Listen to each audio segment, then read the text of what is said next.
Hey, my hair lovers. My name is Angel Tran, and I'll be your host of the Hair High podcast. I've been a hairstylist for a decade now, and I'm the proud owner and operator of Majete Salon and Beauty Bar, Niagara's only multicultural hair salon. So here we'll be discussing the realest topics about our hair, raw and unfiltered, feelings aside, because I got a few questions like, why does it take a whole damn day to wash our hair? And have you thought about, or are you on the verge of the big chop? And could you possibly be in danger of being a lazy natural?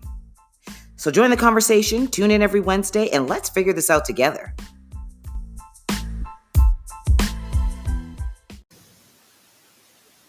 Hey there, my hair lovers. Thanks for tuning in this week.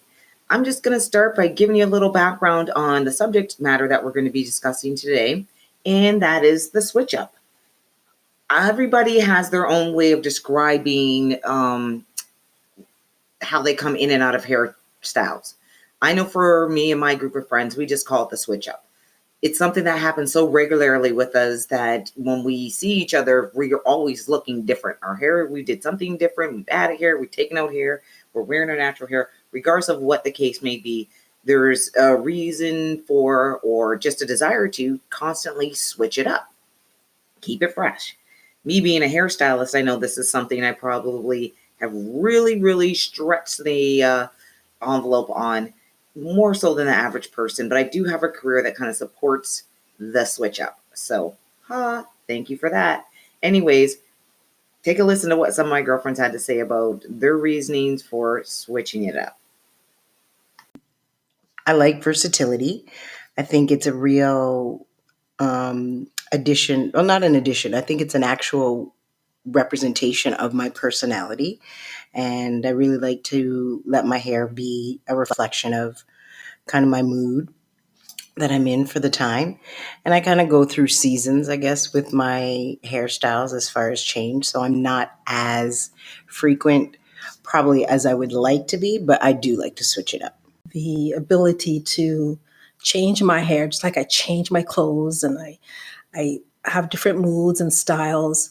And really, to me, as much as we like to, people like to say differently, hair to me is an accessory, right? So you can use it to accessorize your look, accessorize your mood, accessorize anything. So that's how I look at it. And certain styles fit me in certain times of the year I prefer. And I also use it as a more of a protective way, because when during the winter I like my hair braided up or inside wigs. In the summer I like it out in my froze. So that also leans towards that. But the real reason is that I just like the ability to change my hair. I love the empowerment it gives me, that I can look however I want to look with my hair. I think it's great. So the next question that I asked these lovely ladies was, how has the switch up affected your professional life, if at all? Both of these ladies being very well educated and ambitious in striving towards the top of their professions and well on their way to doing so. I was just wondering if at any point this has offered any roadblocks or any distractions to what it was they're trying to achieve. So let's hear what they've had to say about that. Having styles that are drastically changed on a daily, weekly basis bring a lot of distraction from what my professional stance is. And it just brings a lot of inquiry beyond what I feel I would like to share on a regular basis. And, all of the, I guess, describers or descriptors of it. I'm sure there's not a sister alive who has not had this experience done to them, but new hair, haven't seen somebody in a while, and the hand and the finger goes or attempts to go to the head. The bob and weave is perfected. I have it. I have to refrain a little bit from the hands because sometimes I get a little handsy with my karate stance, but that's my personal defense mechanism. But it's become a necessity to find a very diplomatic way to respond to not offend, to be open to curious thinkers. Again, as an educator, these are curiosity and asking why and wondering is something that we encourage with our students. However, there's couth and diplomacy that needs to be done with that. And it seems, unfortunately, that more of my adult colleagues lack that, even more so than my students, because I get far less inquiry from my students. They look, they see me, they're like, oh, something's different. Nice. And they carry on about their business. So that has, I think, been one of my biggest challenges as far as finding ways to approach, because of course you still have to work with people. You still have to maintain a cordial and friendly and, even an admirable relationship. And you don't want to come across defensive, because of course there is that underlying anticipated angry Black woman that is presumed who you are, and based on your response can simply just be a confirmation of that, rather than you just being a little upset that somebody has decided to put their fingers in your hair, which I think would be a natural response for anger for anybody, regardless of race. So that has definitely continued to be one of my challenges. I'm very conscious of when I change my hair. I use school breaks, summer holidays, and longer stretches of time that tend to kind of justify or make a natural progression of change based on the timeline past, or at least to kind of dissuade the shock value of 24 hours. And how'd you do that? So that's my strategy for the switch up. Well, I actually come from a different perspective. I think it's not fair if you change your hair so often not to expect questions or looks or inquiries, right? So I don't, it doesn't offend me because I'm the one that's changing my hair. Like, what do you expect, right? So I come from a different perspective. I know I've pushed the envelope a lot in my own professional environment, as opposed to what the other speaker said, because she's in a different setting. I think I've had the latitude to make way more changes. And for that reason, I expect the questions and the looks. And I don't, it doesn't deter me from doing what I want to do. I enjoy changing my hair. Like I said, it's my accessory. I like to change it up. So initially, like I mentioned before, I was kind of shy about it. I would do a long weave and I'll put in a ponytail and tuck it in. And then day after day, I'll bring it out little by little, just like as if it grows that way. It was kind of ridiculous, but it was my way of kind of easing it on them. But then I'm like, no, I just still felt that wasn't me. I wanted the big hair today, and I'm going to have the big hair today. What I try to do, though, is I try to do it over weekends. I don't do it daily. So I do a week, like a week's weekends. I always change my hair over the weekend, not during the week.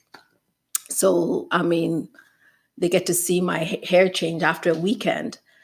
The questions don't bother me. The touches do. And I do the weave and bob too. I find that extremely offensive.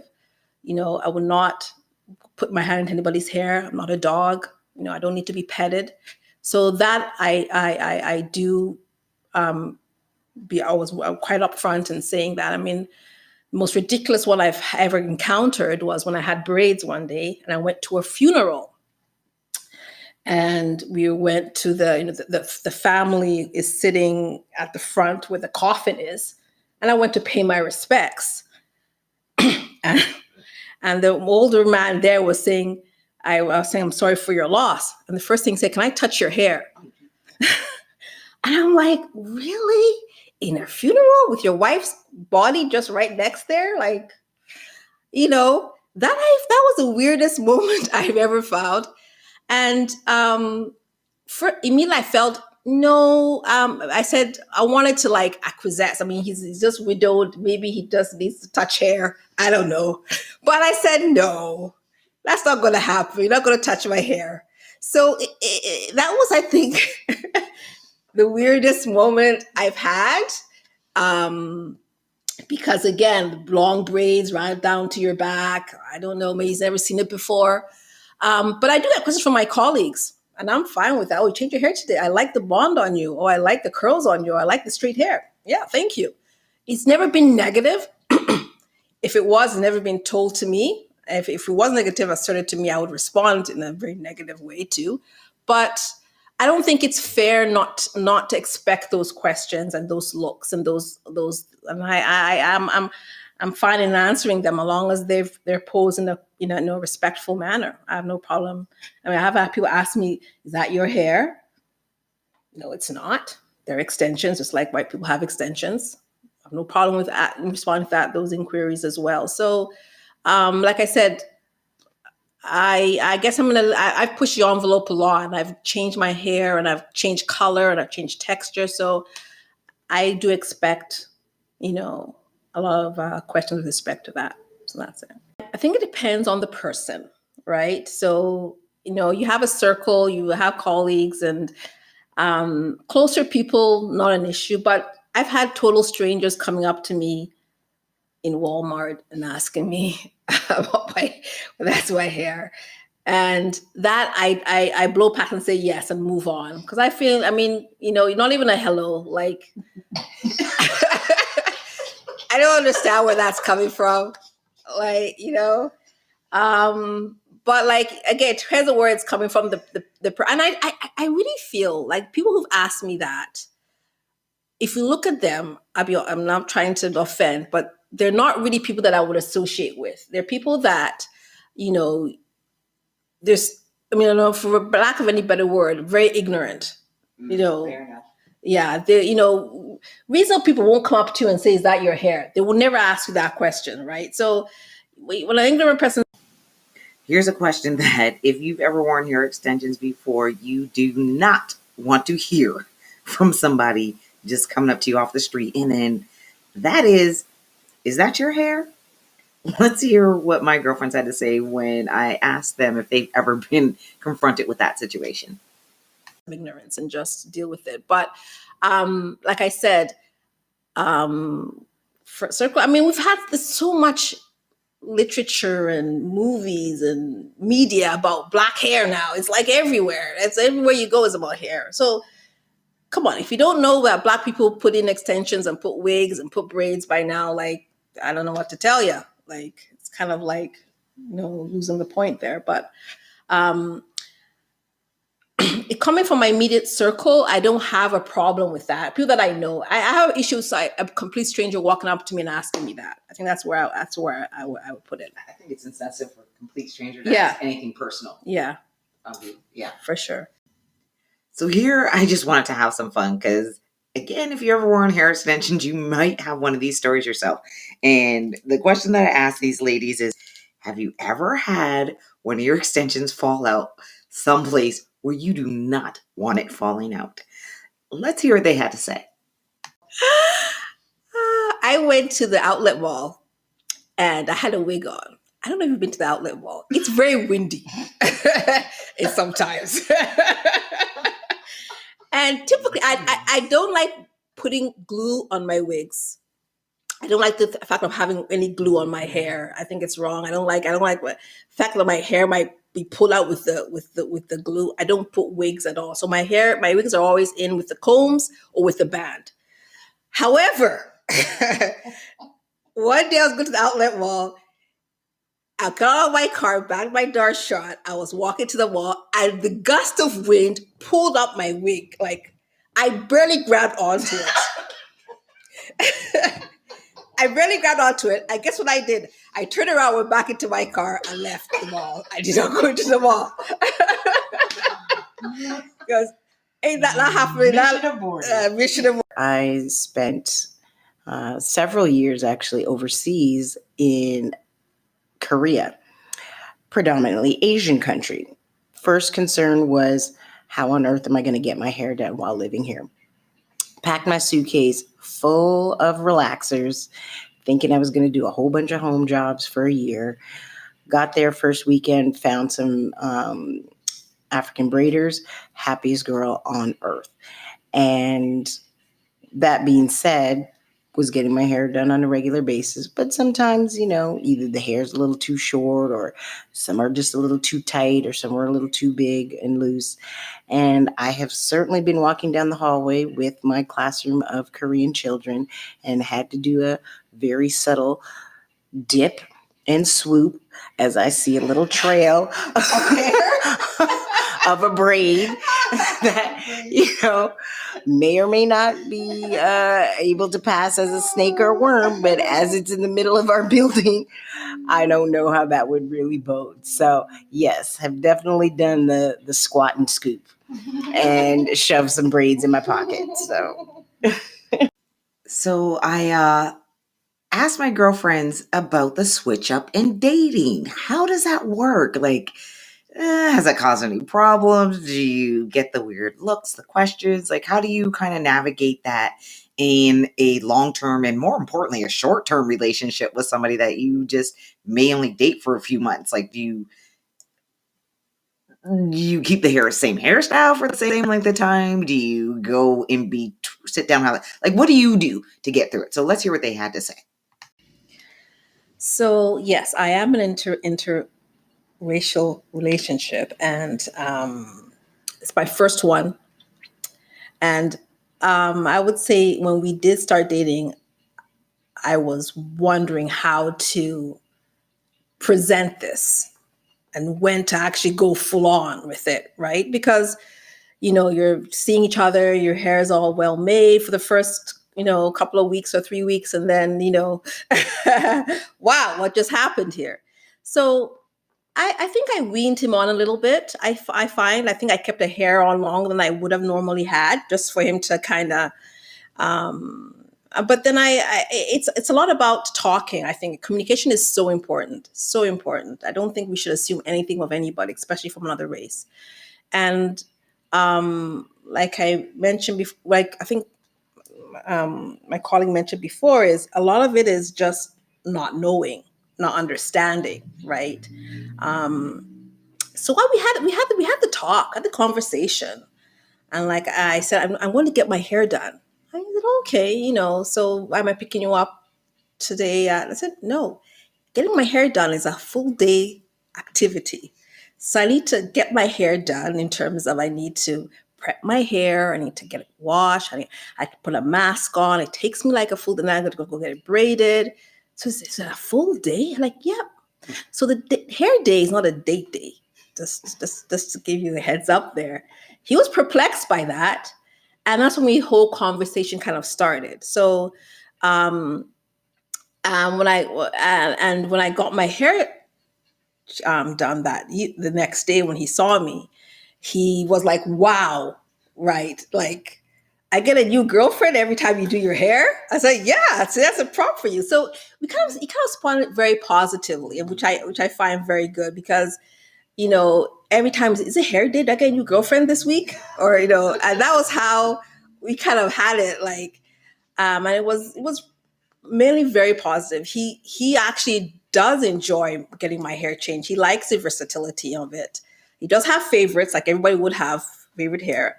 And honestly enough, he does like my natural hair. Like he likes the hair when I've twisted out and it's just in a big poof. Like he likes that look. But he likes my hair straight too. He likes with extensions. So I've never had anything negative from him. But like I said, I think it's all about communication. And then the head tie thing. I mean, come on. The head tie has to be on at night to make the hair good. So he has to realize that the head tie is going to be on, right? And that is why do I have the head tie on? Is because to lay my hair so it'll be nice the next day. It's all about communication. So I found that I had to talk more, but he was so open, like he was like a sponge, right? He wanted to learn, he wanted to understand, he wanted to know, he wanted to make me comfortable, which I found very sweet. And I think for me, it was more the other circle, his family, because now we were intermixing with his family. And each time we have a family thing going on, my hair is different. And that I found kind of, it's about talking. Okay, you got your hair done today. Yeah, I change my hair very frequently. I like changing it up. I like switching it up. I get bored with my hair. To me, my hair is my accessory. I like mixing it up. And that's where it typically ends when I get conversation from his family. And that always ends up okay. So I've had no issues and qualms with him. I mean, the first big thing I think was when one day I took off my wig before we got going to bed. That was kind of like first couple of months. That was a big deal.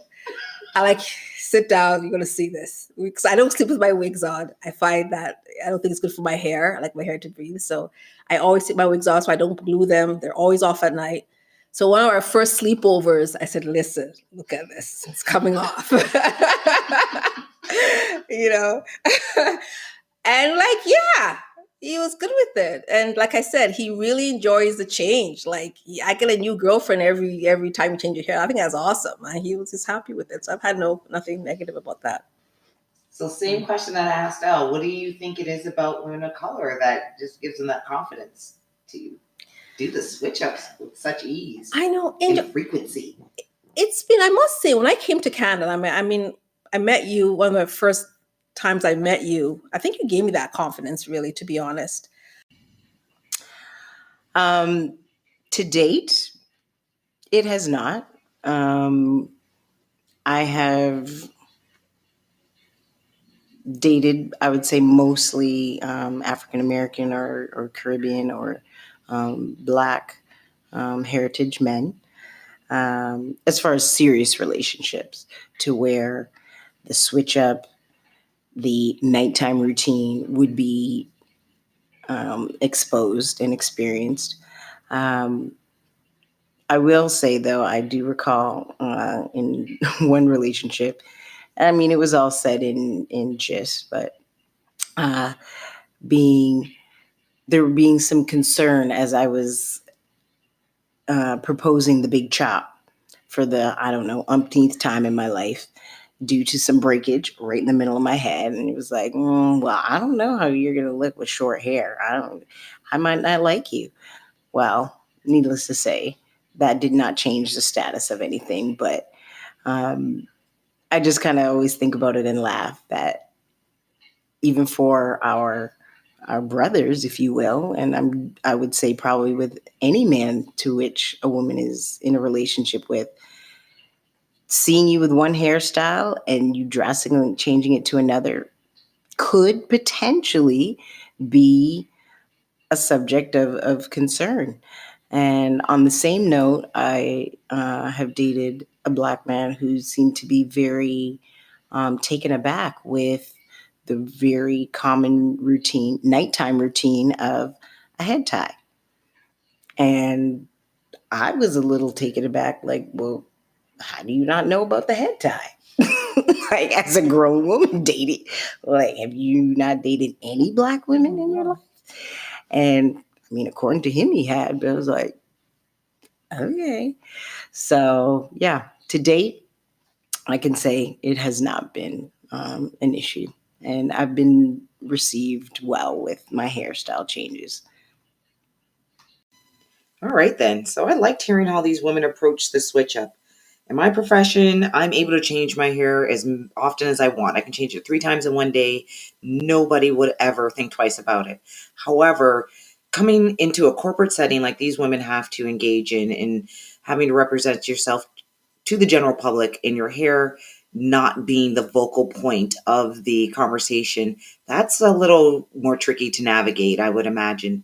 So, part 2 of this conversation, we're going to be talking about Black girl magic, confidence, cultural appropriation, and the evolution. Tune in next week and hear what else we had to say about this.